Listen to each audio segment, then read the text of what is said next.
You are the average of the 5 people you spend the most time with. That is a well-known quote by a well-known speaker named Jim Rohn. And while I'm not entirely sure how accurate it is, who you spend your time with definitely influences you, your behavior, and your decisions. For instance, researchers have found that when a person becomes obese, the chance that their friend will become obese increases by 57%, and it increases their spouse's risk of becoming obese by 37%. Finances are similar. How those around us earn, spend, and save their money influences us. And if you think about it, our friends and the people we hang out with are a lot like us. They likely live in homes that look like ours, work in jobs that pay similarly, are in a similar age bracket, and have fairly similar family dynamics because, well, it's a simple fact that we tend to gravitate towards those who are similar to us in one way or another.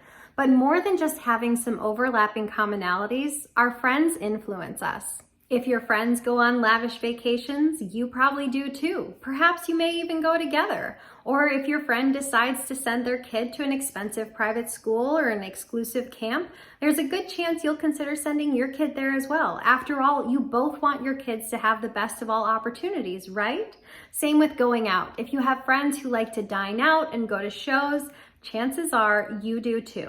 And what about the other side of the spectrum? What if you're interested in saving and investing? Are those habits just as contagious? Well, I think so. My friends and I talk about maxing out our Roth IRAs or saving large percentages of our incomes. We invite each other over for fun game nights in rather than expensive nights out.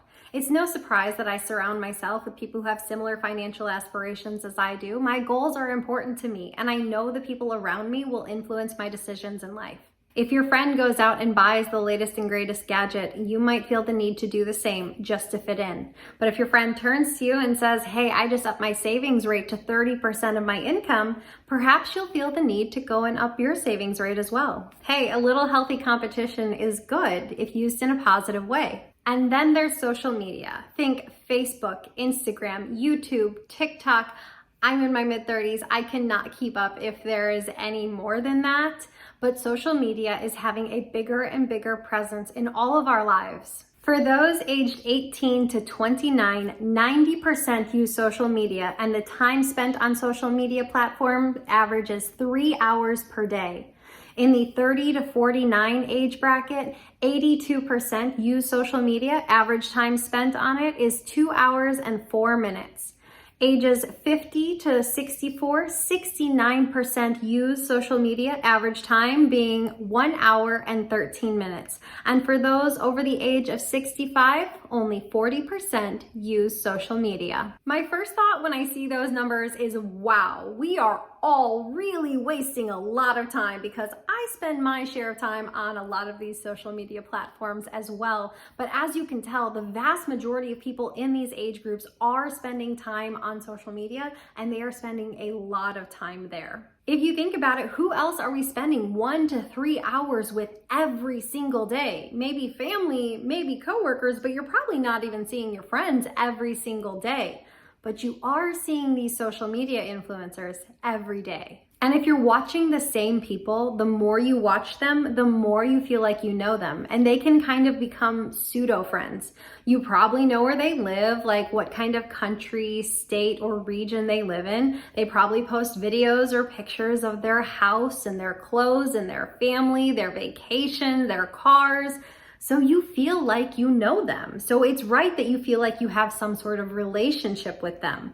And often they'll probably offer you some kind of link that you can click on or some kind of discount code that you can use at various websites when you're shopping. Odds are, if you watch a person long enough or watch enough of the same type of influencers pitching the same products, you will likely click on one of those links or use one of those discount codes when you end up shopping. And there is absolutely nothing wrong with that, as long as that is a purchase you genuinely wanted to make. If you truly enjoy that product, that course, or whatever it is that you bought, then that's fantastic that you bought it. Remember, utility is in the eye of the purchaser. However, if you are constantly buying things from people that you follow and not actually using them or enjoying them, odds are you are probably wasting money. Just be aware that these people are marketing to you because it is their job. And the odds are you probably don't need anything that they're selling. But the more you like them, the more you see them as a friend that you want to be like,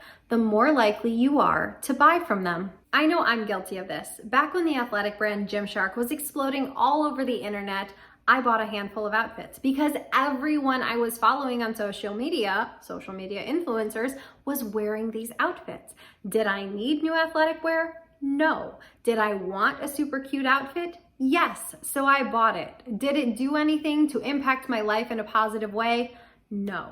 Nowadays, I'm much more conscious about who I follow. I watch a lot of YouTubers that focus on self-improvement, think Joe Rogan, Matt D'Avella, Ali Abdaal, and I watch a handful of different finance channels as well. When you get down to it, finance is pretty simple. If you want to be wealthy, live on less than you earn and invest the difference. All of it is pretty much common sense. Yet with all of its simplicity, there's literally thousands of videos and hundreds of different people with different channels talking about money, and I love watching their videos. And I watch their videos for a couple reasons. First, if their video teaches me one thing, that's it. If I walk away with a new way of looking at something or a new piece of information, that video was worth it. That video becomes incredibly valuable to me. The same reason I read so many books. If I walk away with just one new thing that positively impacts my life, the book was worth it. But also when I deliberately choose to watch people who are talking about saving, spending consciously, investing, chasing fire, things like that, I am deliberately choosing my circle of virtual friends. They will share their money successes, their money goals, and often their money failures. They normalize talking about money, which is what I love. It keeps money at the forefront of my mind. It reminds me to stay the course. I know it's important to save and invest. Like I said, it's common sense. But when we watch these videos, we hear the message over and over and over again. It keeps that message loud and it makes it stick. In a way, these videos keep you honest. Alternatively, if I chose to watch channels that were doing a lot of product unboxings, I'm sure with time I would be motivated to try out some of those products. But I don't want to watch people who are encouraging me to spend. I'm sure I can find ways to spend on my own. So I deliberately choose my friends and my virtual friends. Heck, I deliberately chose my spouse as someone who was interested in finance and investing and saving money. In this day and age, it's important to be choosy, even with your virtual friends. After all, we're spending a lot of time with them. So every once in a while, do a friend check. Ask yourself, are your friends helping you reach your money goals, or are they taking you further away from them? If the answer is the latter, well, it might be time to put some distance between you and that friend. And if it's a virtual friend, well, that's pretty easy. All you have to do is hit unfollow. Well, that's going to do it for me today, guys. I post new videos every single week. If you got anything at all out of this one, please hit the like on the way out. If you're new here, please hit subscribe or share with a friend, as it really does help the channel. I hope you guys have a good one, and I'll see you soon. Bye.